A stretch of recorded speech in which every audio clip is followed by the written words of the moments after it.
Shalom, Bapak Ibu, Saudaraku yang Tuhan Yesus kasihi. Sedang bisa berjumpa kembali dalam khotbah Kristen dengan judul Immanuel bersama dengan saya, Pastor Fanny Paendo. Sebelum kita menerima berkat firman Tuhan, kita berdoa. Tuhan Yesus, terima kasih buat hari ini, hari yang baru, minggu yang baru yang Tuhan izinkan untuk kami lalui. Kami percaya dalam momentum kelahiran putramu ke dalam dunia, itu mengingatkan kami betapa besarnya kasih Allah kepada kami umat manusia, khususnya bagi kami orang-orang yang percaya kepadamu. Kiranya firman Tuhan ini datang buat kami, bukan sekedar menjadi sebuah knowledge, pengetahuan, tapi menjadi rema bagi kami menjalani hari-hari di depan kami. Kami butuh firman Tuhan, kami butuh kekuatan dari Roh Kudus. Kiranya secara pribadi Engkau berbicara kepada setiap kami, dan pakai hamba-Mu yang sangat terbatas ini dengan kuasa yang tidak terbatas daripada Tuhan, daripada sorga. Berbicaralah saat ini di dalam nama Tuhan Yesus Kristus. Haleluya. Amin. Kita mau lihat di dalam Injil Matius pasal 2 ayat 1 sampai dengan 8. Sesudah Yesus dilahirkan di Betlehem di tanah Yudea pada zaman Raja Herodes, datanglah orang-orang Majus dari timur ke Yerusalem dan bertanya-tanya, di manakah dia, raja orang Yahudi yang baru dilahirkan itu? Kami telah melihat bintangnya di timur dan kami datang untuk menyembah dia. Ketika Raja Herodes mendengar hal itu, terkejutlah ia beserta seluruh Yerusalem. Maka dikumpulkannya semua imam kepala dan ahli Taurat bangsa Yahudi. Lalu dimintanya keterangan dari mereka di mana Mesias akan dilahirkan. Mereka berkata kepadanya, di Betlehem di tanah Yudea, karena demikianlah ada tertulis dalam kitab Nabi. Dan engkau Betlehem tanah Yehuda, engkau sekali-kali bukanlah yang terkecil di antara mereka yang memerintah Yehuda, karena daripada mula akan bangkit seorang pemimpin yang akan mengembalakan umatku Israel. Lalu dengan diam-diam Herodes memanggil orang-orang Majus itu dan dengan teliti bertanya kepada mereka, bila mana bintang itu nampak. Kemudian ia menyuruh mereka ke Betlehem. Katanya, pergi dan selidikilah dengan seksama hal-hal mengenai anak itu, dan segera sesudah kamu menemukan dia, kabarkanlah kepadaku supaya aku pun datang menyembah dia. Bapak Ibu Saudaraku, dari ayat-ayat ini kita melihat ada perjumpaan antara orang-orang Majus dengan Herodes pada saat itu. Dan ini membuat Herodes terkejut. Raja Herodes Agung ini sangat kaget ketika mendengar berita tentang kelahiran Yesus. Bahkan Herodes berpura-pura baik ingin bertemu dengan bayi Yesus.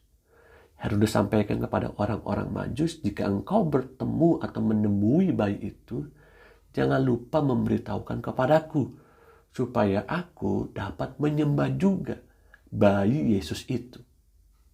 Nyatanya kita ketahui di dalam ayat 16, Herodes secara sadis membunuh seluruh bayi di Betlehem yang berusia di bawah 2 tahun. Perilaku ini, sikap ini, respon daripada Raja Herodes Agung ini, ternyata itu pun turun kepada anaknya. Nah, bahkan di dalam ayat 22 Bapak Ibu Saudara bisa menemukan anak dari Herodes pun melakukan sikap yang sama, tidak menyukai berita kelahiran Yesus Kristus. Makanya Yusuf diingatkan dalam mimpinya supaya tidak kembali ke tempat yang sama, karena di sana akan ada anak daripada Raja Herodes Agung yang memerintah. Karena saat itu Herodes Agung sudah meninggal dunia. Coba lihat, perhatikan baik-baik. Pesan Natal, berita Natal tidak semuanya diresponi dengan baik dan benar. Selalu ada pro dan kontra menanggapi pesan Natal itu, menanggapi berita kelahiran Yesus. Dan ada orang-orang yang tidak suka dengan berita kelahiran atau kedatangan Kristus ini. Orang-orang Majus ketika berjumpa dengan Herodes, dia ingin mendapatkan tanda tentang keberadaan bintang itu. Siapa orang Majus itu? Orang Majus itu dalam bahasa Yunani digunakan kata magician, yang artinya filsuf atau ahli filsafat, dapat dikatakan ahli perbintangan. Namun sayangnya kata magician itu mulai disalahartikan seperti seorang ahli sihir atau magic. Orang-orang Majus adalah orang-orang yang terpelajar dan sangat cerdas, bukan seperti ahli sihir yang berkaitan dengan kuasa-kuasa kegelapan. Nah, orang-orang Majus ini datang dari timur, diyakini ini berasal dari negeri Persia, saat ini negara Iran. Karena orang-orang dari timur ini mereka lah yang tekun belajar perbintangan, keagamaan dan obat-obatan. Orang Majus ini datang, kalau kita melihat gambar itu hanya 3, namun sebenarnya mereka datang dalam rombongan yang sangat besar. Dan mereka datang itu dengan membawa persembahan. Nah, ketika mereka datang berjumpa dengan bayi Yesus, mereka itu dituntun oleh bintang. Kenapa? Karena mereka adalah orang-orang yang ahli dalam perbintangan. Kita melihat bahwa mereka ini dituntun sesuai dengan profesi mereka. Nah, Tuhan dalam hal juga menuntun kita, menyertai kita untuk bisa mengenali Dia lebih dalam lewat panggilan profesi kita masing-masing. Apapun profesi kita, sebenarnya Tuhan mau kita bisa mengenali Dia lebih dalam, lebih sempurna dengan profesi kita, dengan pekerjaan kita di dalam dunia ini. Dan Tuhan bisa pakai itu seperti orang-orang Majus.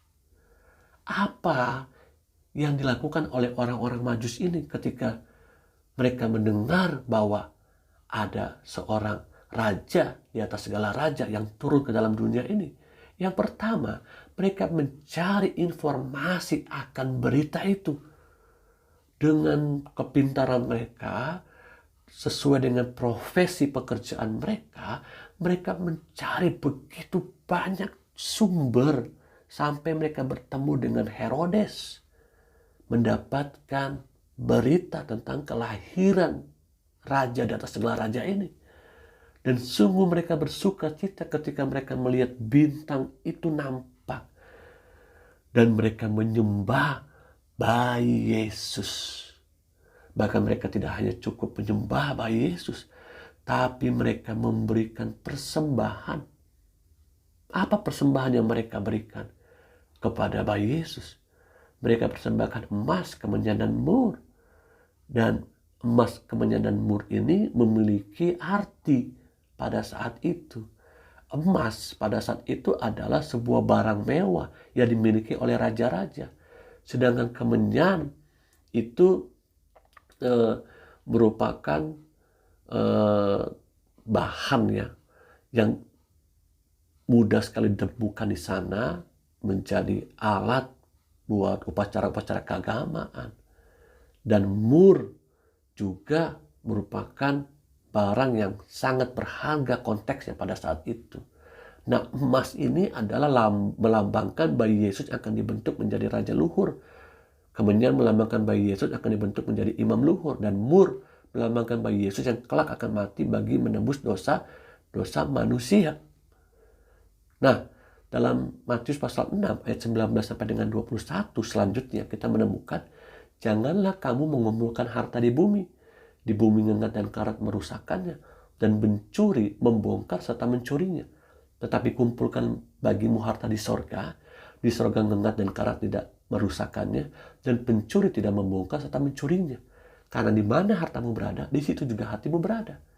Kita melihat orang-orang Majus dengan segala kekayaannya, ternyata mereka tidak terikat dengan harta mereka. Tapi dengan harta mereka, mereka mau bawa menjadi sebuah persembahan bagi bayi Yesus. Saya percaya tidak kebetulan ayat ini pun berkata, karena di mana hartamu berada, di situ hatimu berada. Apakah dengan harta yang kita punya saat ini kita bisa kelola dengan baik? Karena sesungguhnya kita bukanlah pemilik daripada harta kita. Kita dipercayakan oleh Tuhan untuk mengelolanya. Hingga satu kali kalau Allah izinkan harta itu tidak lagi menjadi milik kita, kita tidak kecewa, kita tidak marah sama Tuhan. Tapi kita bisa tetap bersyukur seperti Ayub ketika kehilangan semuanya. Ayub sama sekali tidak berbuat dosa dengan perkataannya. Karena dia tahu semuanya datangnya daripada Tuhan dan harus kembali kepada Tuhan. Jadi Bapak Ibu Saudaraku yang Tuhan Yesus kasihi, kalau engkau dan saya diizinkan harta saat ini, yang Tuhan mau adalah pergunakan harta kita untuk memuliakan Tuhan. Pergunakan harta kita untuk melayani Tuhan. Kumpulkanlah bagimu harta di sorga. Jangan kumpulkan harta di bumi. Ketika kita mati, harta kita tidak akan kita bawa ke dalam liang kubur. Tapi kumpulkan juga harta kita di sorga. Pergunakanlah kepandaian dan kecerdasan kita untuk kita mengenali dan hidup intim dengan Dia. Ada banyak orang pintar hari-hari ini, tapi mereka mulai meragukan Tuhan. Maka mereka menjadi seorang ateis, tidak lagi percaya kepada kuasa adikodrat Tuhan, dan lebih percaya terhadap kasih Tuhan yang luar biasa. Dan ingat baik-baik, Tuhan mempercayakan harta materi kepada kita untuk kita gunakan melayani Dia. Nyatanya, berita Natal juga harus disampaikan kepada orang-orang kaya dan orang-orang terhormat. Supaya mereka yang saat ini dipercayakan memiliki harta berlimpah dan memiliki kedudukan yang penting, mereka pun bisa mempercayai berita Natal itu. Kedatangan Yesus ke dalam dunia. Amin. Yang kedua, kita melihat dalam Lukas 1 ayat 28 sampai dengan 31. Ketika malaikat itu masuk ke rumah Maria, ia berkata, "Salam hai engkau yang dikaruniai, Tuhan menyertai engkau." Maria terkejut mendengar perkataan itu, lalu bertanya di dalam hatinya, apakah arti salam itu? Kata malaikat itu kepadanya, "Jangan takut, hai Maria, sebab engkau beroleh kasih karunia di hadapan Allah. Sesungguhnya engkau akan mengandung dan akan melahirkan seorang anak laki-laki, dan hendaklah engkau menamai dia Yesus." Di sini kita melihat bahwa malaikat Tuhan datang ke rumah Maria. Lalu di dalam ayat selanjutnya 34, kata Maria kepada malaikat itu, "Bagaimana hal itu mungkin terjadi? Karena aku belum bersuami." Jawab malaikat itu kepadanya, "Roh Kudus akan turun atasmu, dan kuasa Allah yang Maha Tinggi akan menaungi engkau. Sebab itu, anak yang akan kau lahirkan itu akan disebut kudus, anak Allah." Kata Maria, "Sesungguhnya aku ini adalah hamba Tuhan. jadilah padaku menurut perkataanmu itu. Lalu malaikat itu meninggalkan dia. Mari kita belajar dari Maria saat ini. Yang pertama, tentu Maria terkejut ketika mendapatkan berita dari malaikat itu bahwa dia akan memiliki seorang anak. Nyatanya kita tahu bersama bahwa Maria belum bersuami. Bagaimana mungkin Maria dapat mengandung? Maria menyerahkan hidupnya kepada kehendak Tuhan. Karena Maria tahu ketika malaikat datang, Maria mendapatkan pesan daripada Tuhan. Dan Tuhan punya rencana lewat kehidupan Maria. Maria, ya mungkin kalau kita menjadi Maria, kita pun tidak tahu harus berbuat apa. Yang bisa kita lakukan adalah tinggal berserah kepada kehendak Tuhan. Dan Maria pun memuliakan Tuhan. Apa yang kita bisa lihat daripada kehidupan Maria? Dalam hidup kita seringkali ada begitu banyak kejutan-kejutan yang kita tidak pernah pikirkan, dan itu datang kepada kita. Dan ingat, percayalah ketika kejutan-kejutan yang datang daripada Tuhan itu menghampiri hidup kita, yang bisa kita lakukan adalah kita tinggal berserah hanya kepada Tuhan. Dan kita hanya bisa memuliakan Tuhan. Dengan sikap-sikap seperti itulah, maka saya dan saudara tentunya tidak berdosa. Namun kita bisa mengawasi pikiran, perkataan, perbuatan kita untuk tetap berkenan di hadapan Tuhan. Roh Kudus akan menolong kita, bahkan seperti pesan daripada malaikat itu kepada Maria. Roh Kudus akan menyertainya. Roh Kudus akan menolongnya. Karena tidaklah mudah untuk Maria bisa menanggung itu semuanya. Karena orang yang memiliki anak tanpa ada hubungan suami istri, kayaknya sangat tidak mungkin hal itu terjadi. Nah, Yohanes pasal 14 ayat 26 juga datang buat saya dan saudara, tetapi penghibur yaitu Roh Kudus yang akan diutus oleh Bapa dalam namaku. Dialah yang akan mengajarkan segala sesuatu kepadamu dan akan mengingatkan kamu akan semua yang telah kukatakan kepadamu. Roh Kudus akan mengajar kita. Roh Kudus akan menyertai kita, menuntut kita untuk dapat meresponi segala kejutan-kejutan di dalam dunia ini. Karena tidak semua kejutan-kejutan yang ada dalam dunia ini itu bisa kita jalani, bisa kita hadapi bersama dengan keluarga kita, bahkan termasuk pribadi kita. Roh Kudus yang akan memberikan kekuatan kepada kita. Pesan Natal ini menolong kita mengerti, memahami bahwa ada Roh Kudus yang menyertai kita. Karena itu jangan takut dan ragu akan berita Natal yang sudah kita terima ini. Karena Roh Kuduslah yang akan menolong dan menyertai kita. Nah, kita belajar bersama-sama bahwa berita Natal itu lahir di tengah-tengah ketidakmungkinan. Sangat tidak mungkin untuk Maria memiliki seorang anak.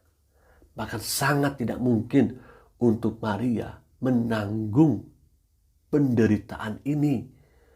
Ya, panggilan Tuhan ini. Lihat, Maria ini harus meninggalkan comfort zone-nya, zona nyamannya. Dia harus pergi berpindah-pindah tempat untuk menyelamatkan bayi Yesus ini. Bapak Ibu Saudaraku, maukah kita bersama-sama belajar hari-hari ini?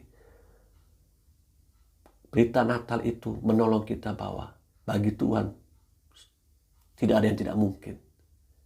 Amin. Dalam Injil Lukas selanjutnya ayat 2 ayat 15 sampai dengan 18 kita belajar. Setelah malaikat-malaikat itu meninggalkan mereka dan kembali ke sorga, gembala-gembala itu berkata seorang kepada yang lain, marilah kita pergi ke Betlehem untuk melihat apa yang terjadi di sana, seperti yang diberitahukan Tuhan kepada kita. Lalu mereka cepat-cepat berangkat dan menjumpai Maria dan Yusuf dan bayi itu yang sedang berbaring di dalam palungan. Dan ketika mereka melihatnya, mereka memberitahukan apa yang telah dikatakan kepada mereka tentang anak itu. Dan semua orang yang mendengarnya heran tentang apa yang dikatakan gembala-gembala itu kepada mereka. Gembala-gembala pun mendapatkan berita Natal, pesan Natal dari malaikat-malaikat. Malaikat-malaikat datang menghampiri para kawanan gembala-gembala yang sedang ada di padang, yang sedang bekerja.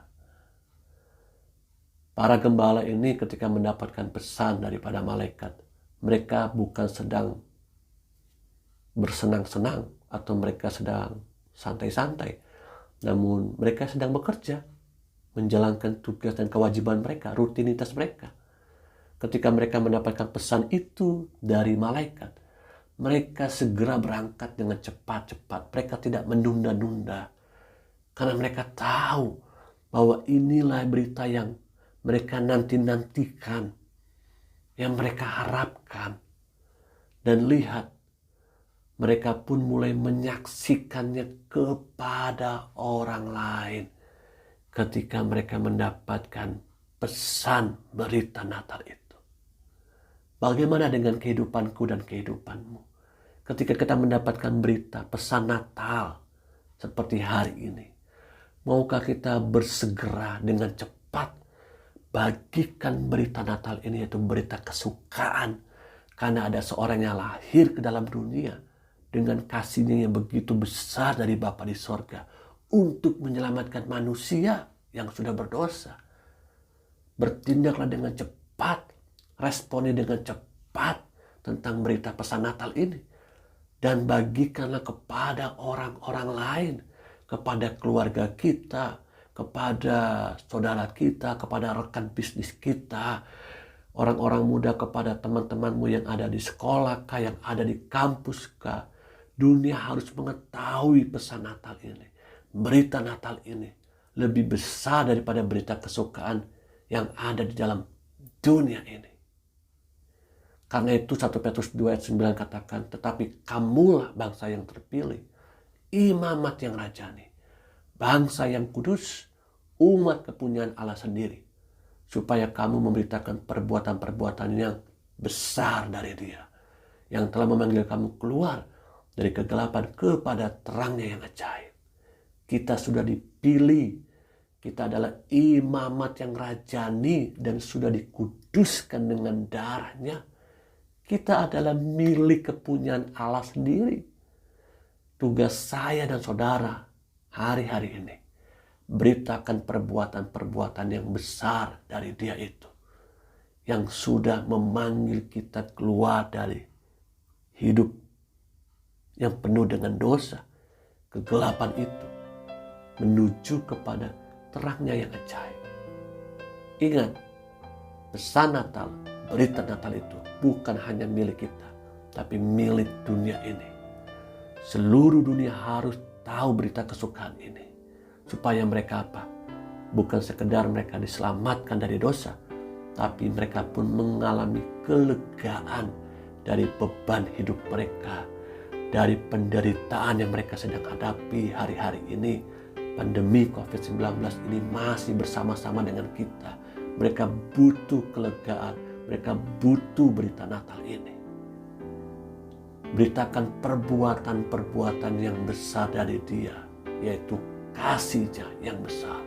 Amazing love, kasih yang besar itu. Karena berita Natal pun hadir bagi mereka yang hidup di dalam kesederhanaan. Seperti para gembala-gembala di padang, mereka hidup di dalam kesederhanaan. Bahkan Yesus pun lahir di kandang binatang di dalam kesederhanaan. Berita Natal itu bukan hanya milik orang-orang kaya, orang-orang terhormat. Berita Natal pun hadir di tengah-tengah ketidakmungkinan yang sangat tidak mungkin bagi Allah menjadi mungkin, seperti Maria mengalami mukjizat itu.